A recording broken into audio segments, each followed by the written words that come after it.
Hey guys, what it do? It's your boy Supreme Uchiha the God. Now we're still smoking on a Sukuna pack right now, only because he's fraud Kuna. So obviously, listen, Sukuna fans, you're gonna be mad at me, but I want us to have a discussion. I want us to have the conversation. I want us to enjoy it, right? So I'm gonna be trolling a little bit, but I think I'm gonna make some very, very good points. And listen, if your curse energy is elite, top tier, special grade, then you already know what to do. You gotta like, subscribe. You know what I'm saying?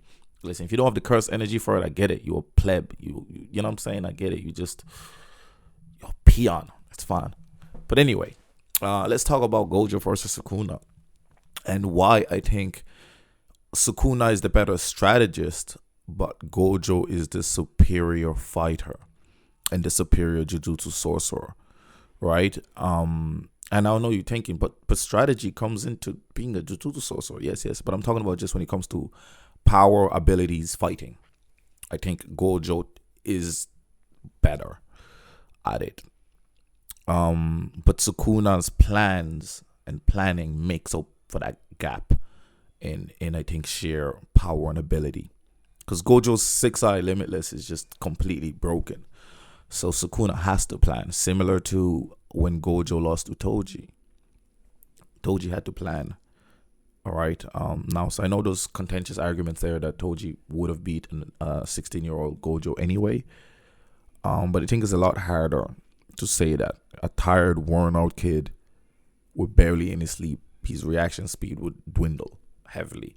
You know, his limitless was off, giving him a damage early. So I think that's kind of the problem there. So, but when it comes to Gojo and Sukuna, I actually think it's kind of clear that they're stalemating. And I've said it before because everybody keeps thinking, no, Sukuna is barely trying. Gojo, whatever they're thinking, it's not. I don't think that's the narrative intent here. I think they are the strongest. The battle for the strongest, or the battle of the strongest. That's what the battle's about. So of course, both of them are trying. It wouldn't make sense for the strongest to not try against the strongest. And the main contentious argument for Sukuna heads is he's not using the box, the open thing that he used against Jogo. But the thing is, and Maharaga, but Gojo's not Jogo or Maharaga. He's infinitely more durable, as displayed in this fight. And he's just way superior to them. That move being lethal to them means nothing to Gojo. Cleaving Dismantle is also lethal to everyone, but Gojo tanks it anyway. So I think it's disingenuous to say that, oh, those moves work on him, because Limitless blocks everything, and the only way to break Limitless is domain expansion, right? If Gojo loses a domain expansion and curse energy burnout, or the second option is if Sukuna uses domain amplification. Now, domain amplification cancels out all other curse techniques apart from the sure hit effect of a domain. So it's irrelevant. So if you're using domain amplification to hit Gojo, you can't use techniques. If you use techniques to hit Gojos, you can't surpass Limitless. You can't bypass Limitless. It's a catch-22. So it doesn't really matter how powerful those moves are. As long as they can't go through infinity, it doesn't matter. Even if they're starting to break through infinity, that time gap means Gojo has time to dodge. So it doesn't make much sense. Like, you're wondering why is he not using them. Now, I do think he might be able to imbue his abilities into his domain expansion, but I think he obviously thinks that Cleave and Dismantle was the best option. I think that's why he used it. And both of them have differing conditions.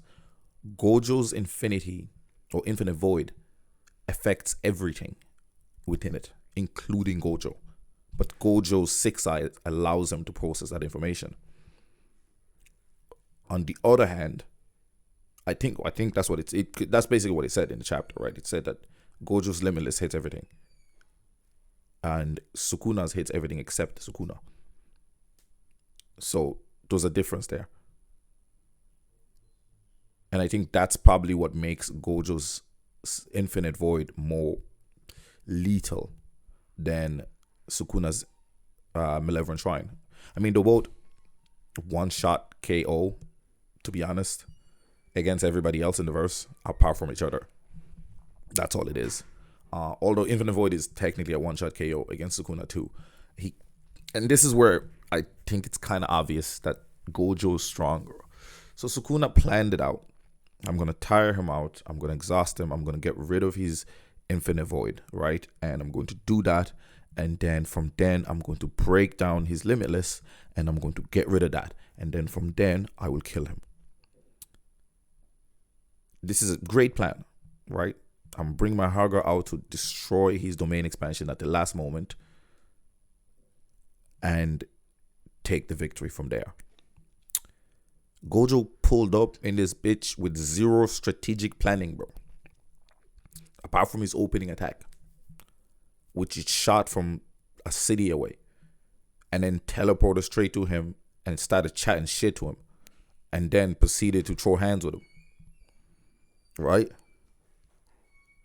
The crazy thing about this here is that when Gojo I love Gojo, man. Gojo's throwing hands with this man, right? And he's obviously, listen, it's not even close. We can argue about powers and stuff. It's not even close when it comes to hand-to-hand combat. Like, Gojo is way superior. Like, he rocks this boy. Like, he's faster than him. I think he's more stronger than him too, because he punches through his gut like 3 times in a row. But the fact that he pulled up with like no strategic planning of how to deal with malevolent shrine, malfunctioning shrine or whatever, and the fact that none of his fucking kids told him anything about Sukuna's domain, and the fact that it's an open barrier and he could come up with the strategy to go about it, defeating it. His students told him no information. I don't know. Maybe he said, like, listen, I'm the GOAT. I'll just pull up and just do it myself. I think that's too arrogant even for Gojo. But if that's what he did, that's on him. But Sukuna, on the other hand, had every information possible that he could get about Gojo and Gojo's abilities, including help from Kinjaku. And he has a gift from Hiruzen. Was it Hiruzen her name? What's her name? Hiruzen, the girl that died that was in love with him. He got a gift from her, right? We call it a power up. He got the 10 shadows from Megumi, and he has all his own powers, and he has the full 20 finger powers within him. So if a character needs that many boosters, and I've said this before, if a character needs that many boosters in order to fight Gojo, that means without the boosters, like, he'd get packed up. There's no other reason to give him the boosters. If Sukuna is supposed to be this calamity, this ultra, which he is, don't get me wrong, Gojo is just Himity. But if he's supposed to be this walking calamity, this whatever, just him coming back 20 fingers should be enough to fight Gojo. But nope. He's getting a power that matches and counters the 6 eyes and infinity and limitless. So he already has a power within himself that's as strong as Gojo's powers. Just that. Then he has his crazy open shrine, open domain expansion, and all his open powers, all of that shit. And he is stalemating Gojo. No prep Gojo, like, oh shit, you caught me in your domain expansion. I'm gonna throw these hands. Oh shit, you breaking through my limitless with your domain amplification. I'm gonna let the limitless go grab you and throw you. Oh, wait, you struggling to break my domain now? Haha, I'm gonna throw these fucking hands through your chest.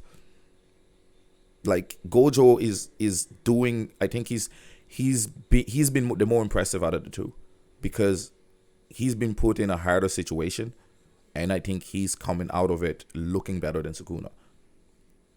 Now, Sukuna has to get credit for his planning, but ultimately, his plan didn't succeed, right? Because malfunctioning shrine malfunctioned. his calculation was wrong. Now he is a risk taker. It's showcased throughout the story. Binding vows that he made with Yuji, and then him breaking it, thinking that he might potentially break it, and just said, "Fuck it, I'll just try it anyway." Like, he is a risk taker, and this risk right here is struggling for him. You know what I mean? So this is kind of what I think. This is why I think Gojo is stronger, because, you know, and obviously I think it has to be consensus now that he's stronger than Heian Era.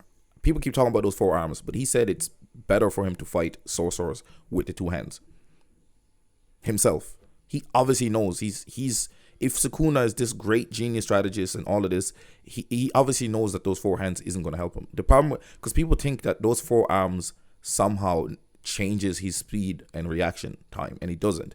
Gojo is just simply faster and, listen, stronger physically, because he is bodying this man with his curse energy.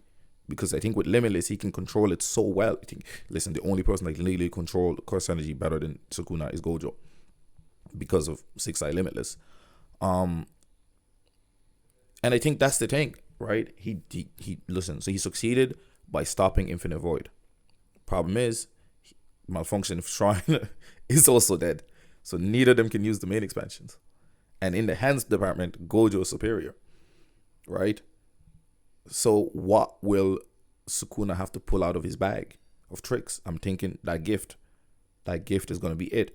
And that's, listen, if he needs that gift, as well as he already needed the 10 shadows, right? But we're going to say, look, he acquired that himself through his own abilities. He did that through his own genius, through his own planning. He probably knew Gojo might pack me up if I don't prep like this. So he did that. That's cool, right? He did that. Now, the problem we have here is that if now on top of that he needs Hiruzen, the lady, bro. If he needs that gift as well to get the edge, it just showcases Gojo's superiority. All that strategizing, all that planning, and you stalemating to a guy that you said is ordinary. What does that make you then? A fraud. Sukuna just called himself a fraud because he's stalemating an ordinary guy. He's supposed to be taking the scales off Gojo. He is. Took off Infinite Void. But guess what?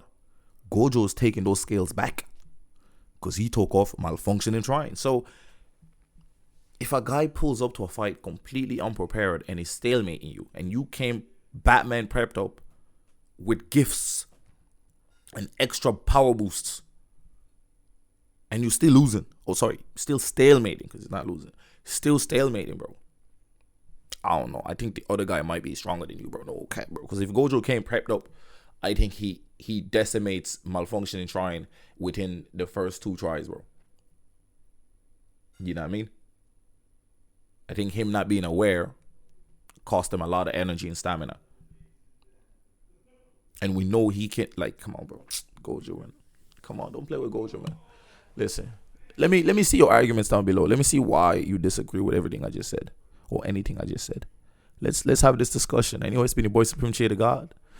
Hey, Team Gojo. Listen, I think they're gonna draw. I think the way the battle's going, I think they're both either gonna die or incapacitate each other. I think they're gonna break themselves down to having almost no powers left.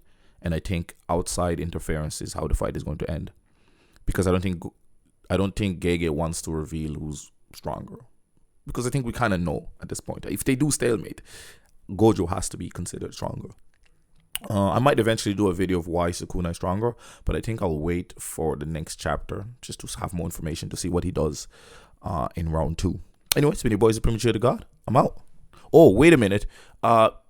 Actually, this fight might be a 3 or 5 round fight, considering round 2 start, and I think round 2 will be a lot shorter, and I think round 3 will be the finale. But that's just my thought. What you think? It might be a 2 round fight, but I have a feel. Oh, it will be a 2 round fight, because Mortal Kombat, Tekken, all of those are usually 2 round fights, right? Oh, am I tripping? I could be tripping. This could be headcanon the fuck, but I think, nah, I'm tripping. I'm out. It's been your boy Spring the God. I don't know what I'm blabbering about. Bye.